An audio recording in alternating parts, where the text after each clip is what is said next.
بسم اللہ الرحمن الرحیم۔ یہ جمعہ کا خطاب ہے۔ یہ سفر کا مہینہ شروع ہو چکا ہے اور اسلامی اعتبار سے محرم کا مہینہ گزر چکا۔ محرم کے اس مہینے کے اندر ہم نے بہت سی باتیں ایثار اور قربانی سے متعلق سنی کہ اللہ رب العزت کے وہ خاص بندے جنہوں نے اسلام کی سربلندی کے لیے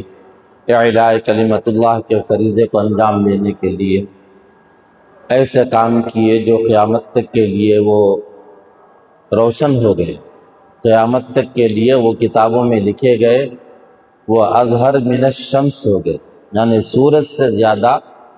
ظاہر ہو گئے، جس میں خاص طور پہ صحابہ کرام رضوان اللہ تعالی علیہم اجمعین کی قربانیاں ہیں،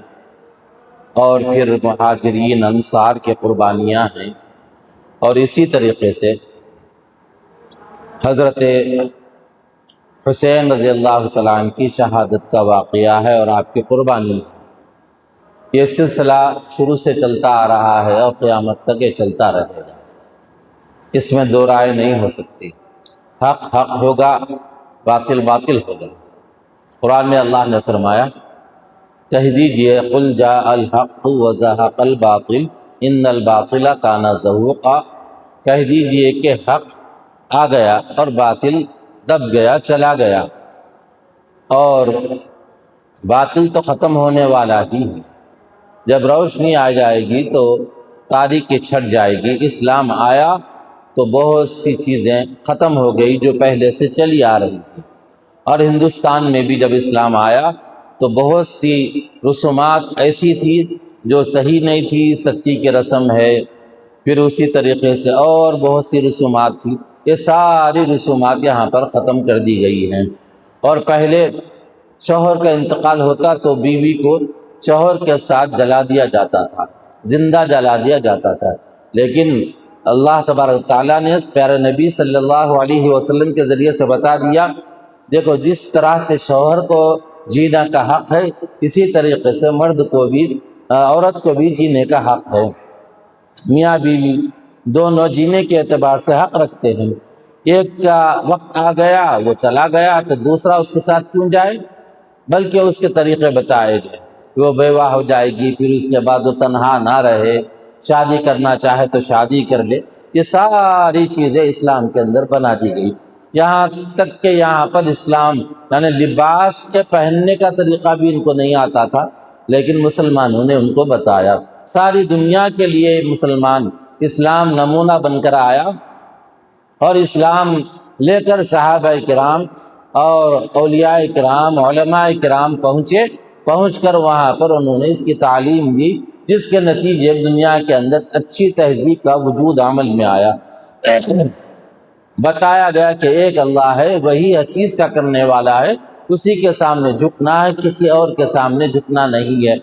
آپ دیکھیے دوسرے مذاہب کے اندر جب کوئی بڑا آدمی ہو جاتا ہے، کسی نے اچھے کام کیے، کسی نے ایسے کام کیے کہ لوگ اس کے ماننے لگے اور لوگ اس کے پیچھے چلنے لگے تو اس کو بھگوان بنا دیا۔ لیکن اسلام یہ کہتا ہے کہ وہ ولی ضرور ہے لیکن نبی نہیں بن سکتا، نبی پیغمبر نہیں بن سکتا، اور نبی جو ہے اللہ کی طرف سے بھیجے ہوئے ہیں، وہ ضرور نبی ہیں، اللہ کی طرف سے بھیجے ہوئے رسول ہیں، لیکن وہ اللہ نہیں بن سکتے۔ اللہ کا مرتبہ الگ ہے، رسول کا مرتبہ الگ ہے، ولی کا مرتبہ الگ ہے، یہ بتا دیا گیا۔ اس سے ہٹ کر بھی اسلام کے اندر سب کے مراتب کیا ہیں بتا دیے گئے، اور سب سے بڑا مرتبہ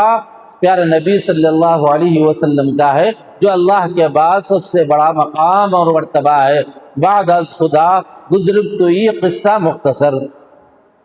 اور پھر نبیوں کا مرتبہ ہے، رسولوں کے مراتب ہیں، رسولوں میں بھی کسی کا کم ہے، کسی کا زیادہ ہے۔ وہ قرآن کریم میں اللہ تبارک تعالیٰ نے فرمایا تلک الرسل فضلنا بعضهم علی بعض، کہ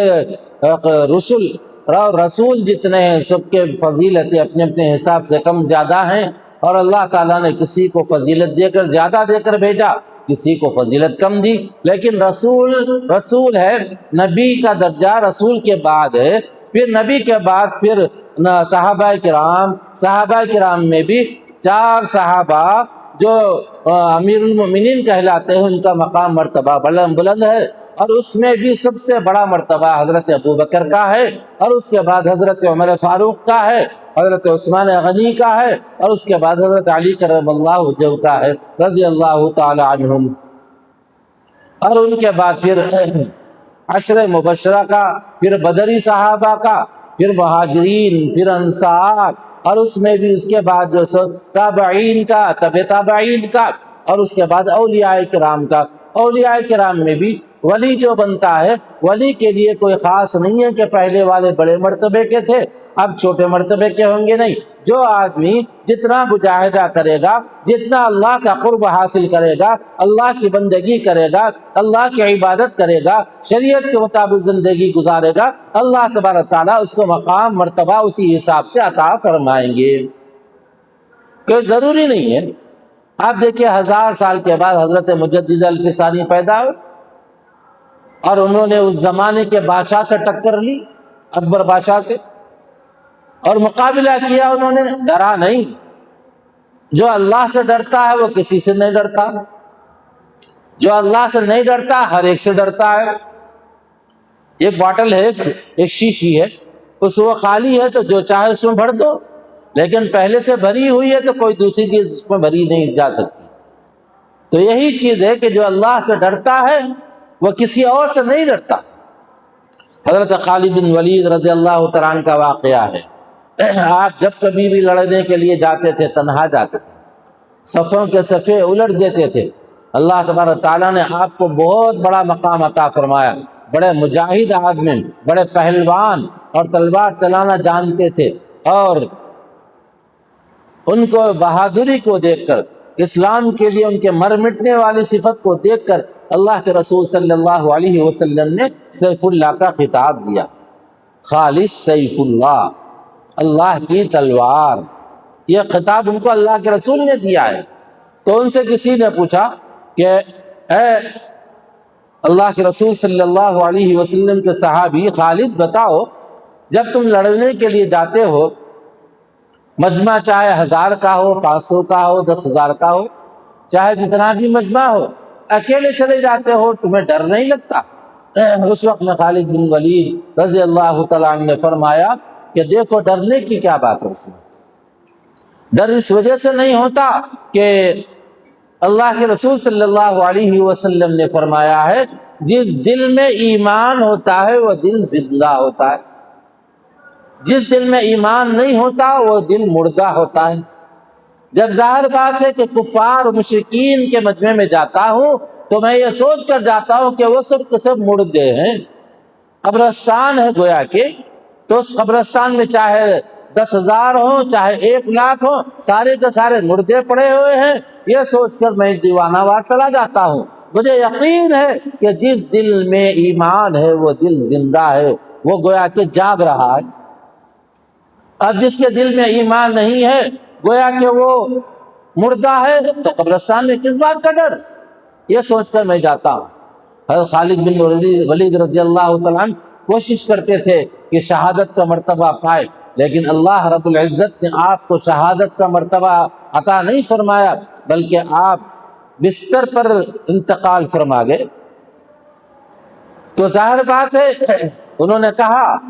کہ میں اتنے جنگیں لڑی لیکن مجھے شہادت کا مرتبہ چاہتا تھا لیکن مجھے نہیں ملا۔ اور کیوں مل سکتا تھا؟ جبکہ اللہ کے رسول نے فرمایا، اللہ کی تلوار کہہ کر خطاب دیا، کون دنیا میں ایسی تلوار ہے جو اللہ کی تلوار کو کاٹ سکے؟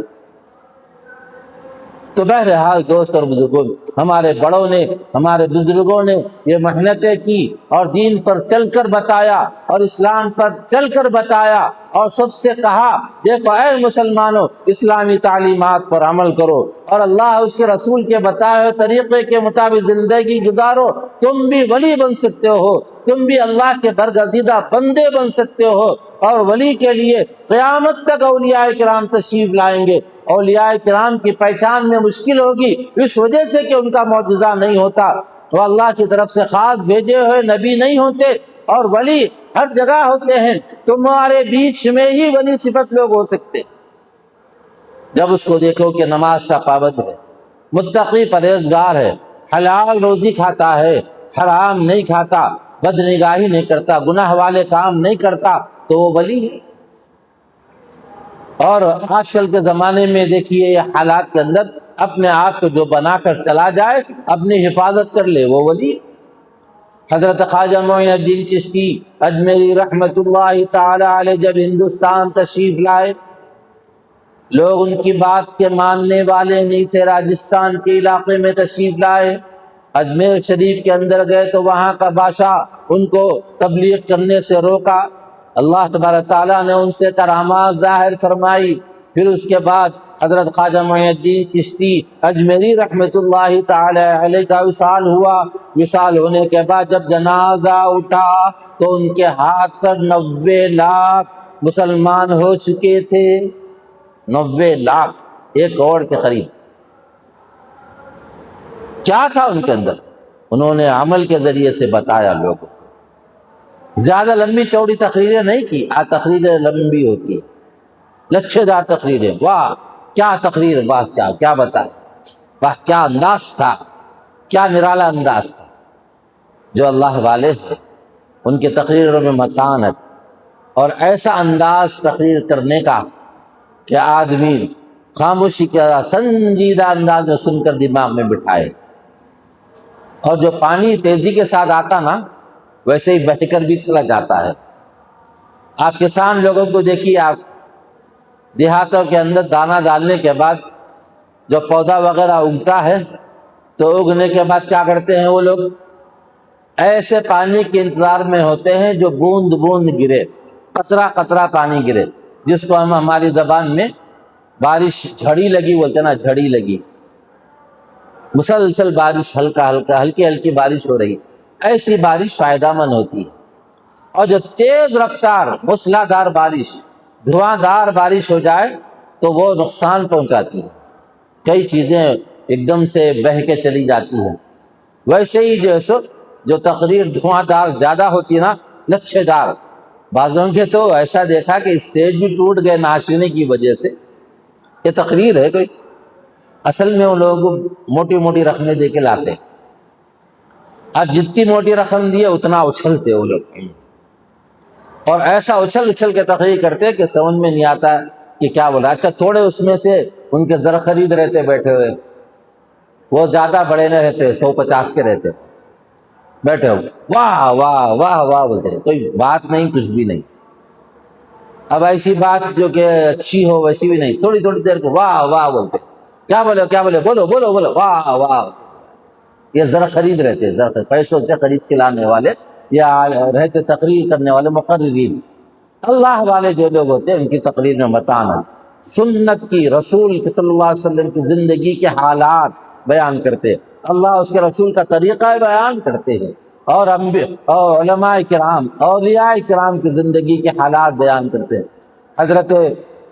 سیدنا شیخ عبد القادر جیلانی رحمۃ اللہ تعالی علیہ کے بارے میں آتا ہے کہ آپ جب تقریر کرتے تھے ہزاروں کا مجمع ہوتا تھا۔ آپ کی کرامت یہ تھی کہ اس زمانے کے اسپیکر نہیں تھے، لاؤڈ اسپیکر نہیں تھے اس زمانے میں، لیکن سب کو ایک جیسی آواز پہنچتی،